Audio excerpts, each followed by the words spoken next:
In a parliamentary system of government, a hung parliament is an expression used to describe a state of a parliament when no single political party has an absolute majority of seats in the parliament. It is also less commonly known as a balanced parliament or a legislature under no overall control. If the legislature is bicameral, and the government is responsible only to the lower house, then hung parliament is used only with respect to the chamber. It is the objective of parliamentary systems for the parliament to be able to form a stable government, preferably that lasts until the next election. This requires the government to be able to muster up sufficient votes in Parliament to pass important legislation, especially to be able to pass the government's budget.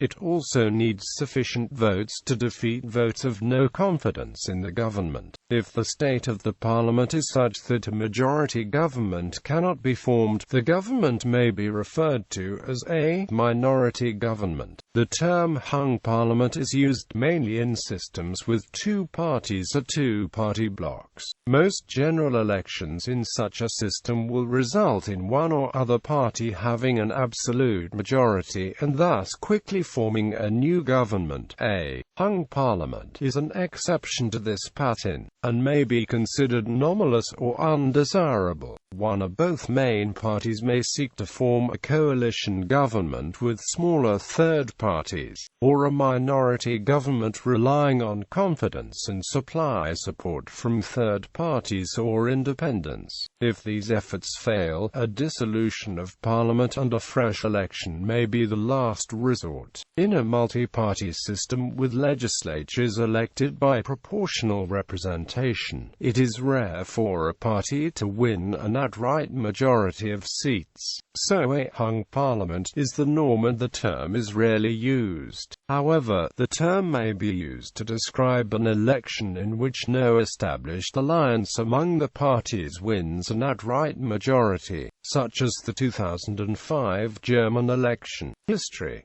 United Kingdom. In the United Kingdom, before World War I, a largely stable two-party system existed for generations. Traditionally, only the Tories and Whigs, or from the mid-19th century the Conservative and Liberal parties, managed to deliver members of Parliament in significant numbers. Hung parliaments were thus rare, especially during the 19th century. The possibility of change arose when, in the aftermath of the Act of Union 1800, a number of Irish MPs took seats in the House. Though initially these followed the traditional alignments, however, two Reform Acts significantly extended the franchise and redrew the constituencies, and coincided with a change in Irish politics. After the 1885 general election, neither party had an overall majority. The Irish Parliamentary Party held the balance of power and made Irish Home Rule a condition of the support. However, the Liberal Party split on the issue of Irish Home Rule, leading to another general election in 1886,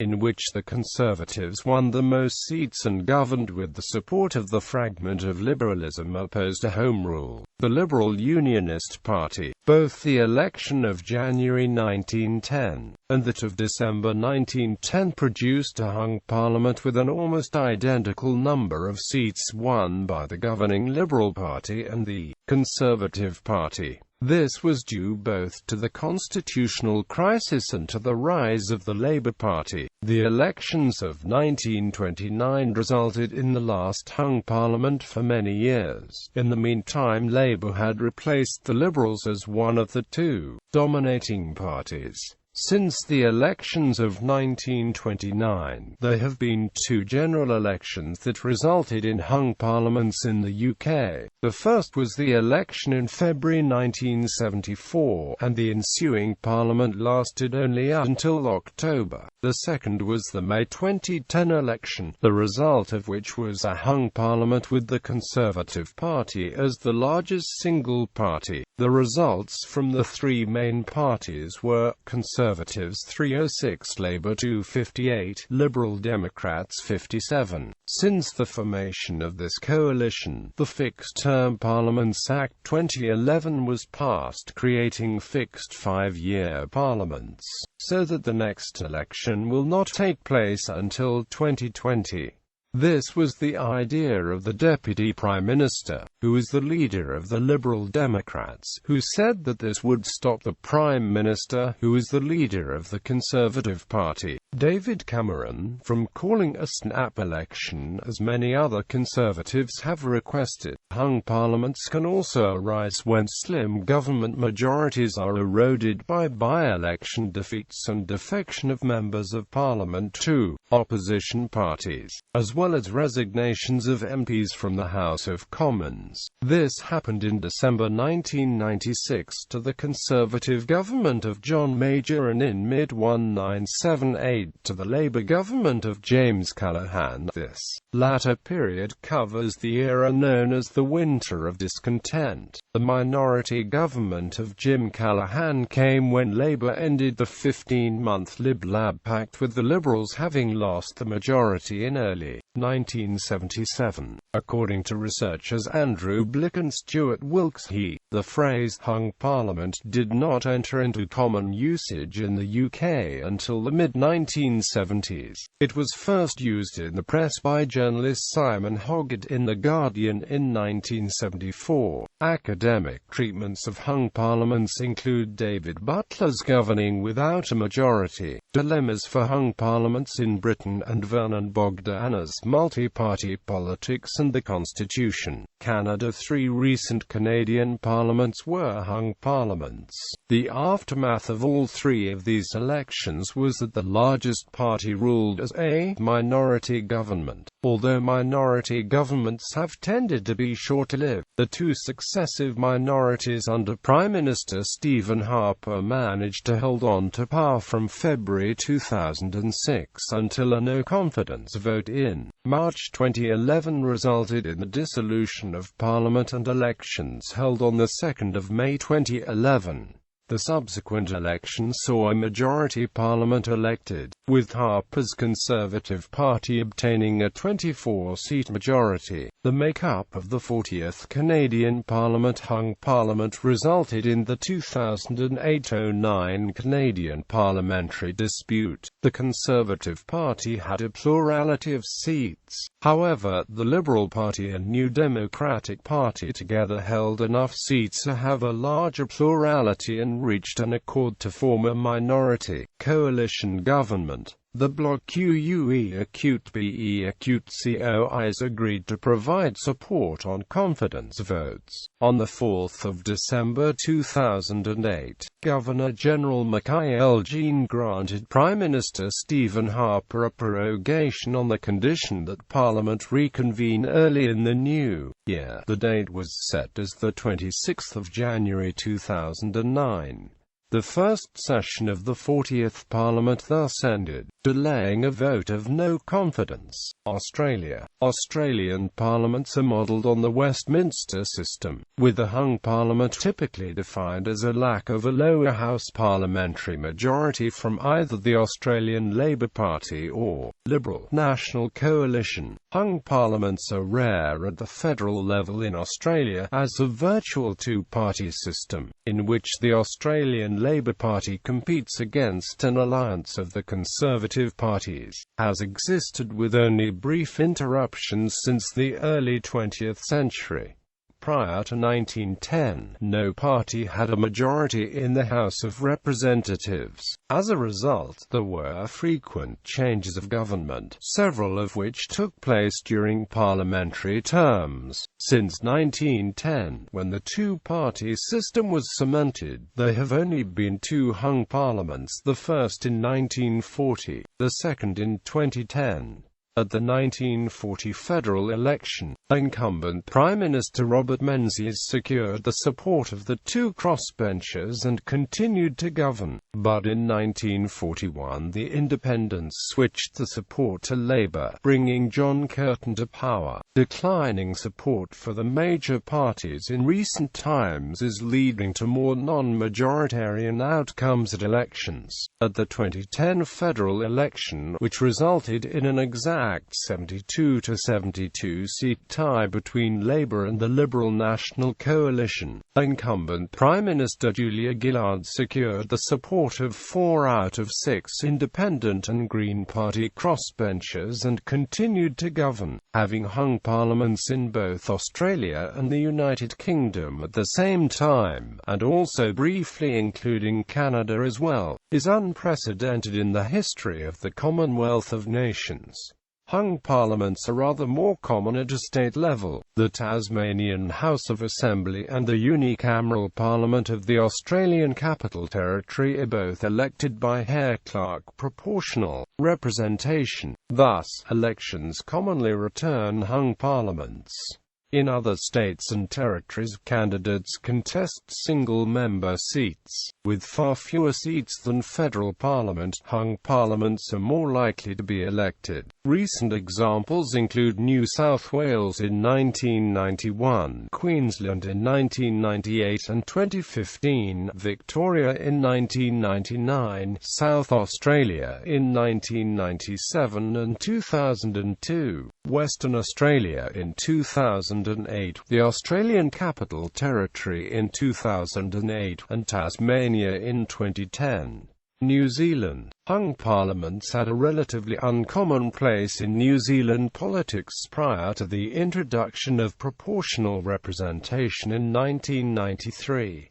Only on 5 occasions since the beginnings of modern party politics in 1890 has a hung parliament occurred, in 1911, 1922, 1928, 1931 and AMP 1993 respectively. The rarity between 1936 and 1996 was due to the regression into a two-party system, alternating between the long-dominating New Zealand Labour Party and New Zealand National Party. Since the first MMP election in 1996, no single party has gained an outright majority in Parliament. Subsequent governments have all been formed as either coalitions or under confidence and supply agreements. Consequences. In countries used to decisive election outcomes, a hung parliament is often viewed as an unfavourable outcome, leading to relatively weak and unstable government. A period of uncertainty after the election is common, as major party leaders negotiate with independents and minor parties to establish a working majority. An aspiring head of government may seek to build a coalition government in Westminster systems. This typically involves agreement on a joint legislative program and a number of ministerial posts going to the minor coalition partners, in return for a stable majority. Alternatively, a minority government may be formed, establishing confidence and supply agreements in return for policy concessions agreed in advance, or relying on case-by-case support. Australia. In the Western Australian state election of 2008, the Australian Labor Party won more seats than the Liberal Party at 28 to 24. The National Party, along with 3 independents, had the seats needed to give either party a majority. To help the Liberal Party form government, the Nationals supported the party on the condition that the royalties for regions policy was implemented. In the 1999 Victorian state election, the Labour Party won 42 seats, while the incumbent Liberal National Coalition retained 43, with 3 seats falling to independents. The Labour Party formed a minority government with the three independents. The 2010 Tasmanian state election resulted in a hung parliament. After a period of negotiation, the incumbent Labour government led by David Bartlett was recommissioned, but containing the leader of the Tasmanian Greens, Nick McKim, as a minister, and the Greens' Cassie O'Connor as cabinet secretary. In the 2010 federal election, neither Labour nor the Liberal coalition secured the majority of seats required to form a government in their own right. In order to counter the potential instability of minority government, involved groups may negotiate written agreements defining the terms of support. Such measures were undertaken by the Gillard government in 2010. India. In India, if an election results in a hung assembly in one of the state legislative assemblies and no party is capable of gaining confidence, then fresh elections are announced to be held as soon as possible. Until this occurs, President's rule is applied. In India, there have been many situations of hung assemblies in the state legislatures. New Zealand. The first such occasion was in 1911 when the Liberal Party won less seats than the opposition Reform Party despite tallying the most votes. The Liberals scathed through a vote of no confidence by just one vote. This prompted Prime Minister Sir Joseph Ward to resign. His replacement Thomas Mackenzie was later defeated in July 1912 in a vote with several MPs and Labour crossing the floor to vote with the opposition. The last time in New Zealand history a government has changed on a confidence vote. This broke 23 years of Liberal governance, and William Massey formed a new Reform Party government. Massey governed through to his death in 1925, though in 1922 the Reform Party suffered major losses and Massey was forced to negotiate with several independent MPs to retain power. In 1928, Reform were ousted from governance and Joseph Ward once again won back power. However, the Reform and United parties were tied on seats with Labour holding the balance of power. They chose to back Ward rather than let Reform leader Gordon Coates remain. In the next election in 1931, there was again a three-way deadlock. On this occasion, the Reform and United parties became a coalition government out of mutual fear of Labour's ever-increasing appeal as the Great Depression worsened. 1993 was the last time a hung parliament occurred in New Zealand. Governor-General Dame Catherine Tizard asked Sir David Beattie to form a committee, along with 3 retired appeal court judges, to decide whom to appoint as Prime Minister. However, National won an extra seat after special votes were counted, giving National 50 seats and Labour 45 seats. Labour's Sir Peter Tapsell agreed to become Speaker of the New Zealand House of Representatives. As a result, National did not lose a vote in the House and maintained a dubious majority for 3 years. United Kingdom. In the February 1974 general election, no party gained an overall parliamentary majority. Labour won the most seats with the Conservatives on 297 seats, although the Conservatives had a larger share of the popular vote, as the incumbent Prime Minister Edward Heath remained in office, attempting to build a coalition with the Liberals. When these negotiations were unsuccessful, Heath resigned and Labour, led by Harold Wilson, took over in a minority government. In the 2010 UK general election, another hung parliament occurred, and discussions followed to help create a stable government. This resulted in agreement on a coalition government, which was also a majority government, between the Conservative Party, which won the most votes and seats in the election, and the Liberal Democrats. Working majority. There have been occasions when, although a parliament or assembly is technically hung, the party in power has a working majority. For example, in the United Kingdom, the tradition is that the Speaker and Deputy Speakers do not vote, and Sinn Féin MPs never take the seats, so these members can be discounted from the opposition numbers. United Kingdom. In 2005, for Wales, this was the case in the National Assembly for Wales, where Labour lost the majority when Peter Law was expelled for standing against the official candidate in the 2005 Westminster election in the Blaenau Gwent constituency. When the Assembly was first elected on 1 May 2003, Labour won 30 seats, Plaid Cymru won 12, the Conservatives won 11, Liberal Democrats won 6, and the John Marek Independent Party won a seat. When Daffodil Estoma was re-elected as the presiding officer, this reduced the number of opposition AMs who could vote to 29, as the presiding officer votes only in the event of a tie, and even then, not on party political lines but according to Speaker Denison's rule. Thus, Labour had a working majority of 1 seat until Law ran in Blaenau Gwent.